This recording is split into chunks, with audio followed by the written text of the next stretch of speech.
লজ্জা শিলা ভাব তিনি দাও বাবিল তিনি দাও ঢাকা দিয়ে দাও না এবার নাও ফেলে যাবে ঠিক আছে তুমি ভালো এবার তুমি ফেলে দাও আবার টানো আবার বাবিল টানো লজ্জা কুলো শিলা ভাব ফেলে দাও আবার ফেলে দাও ফেলবি উনি ফেলো ফেলে দাও আবার চলো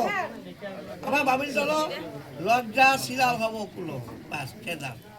আর খুলবে না আর তুলবে না এই না ভিডিও করবো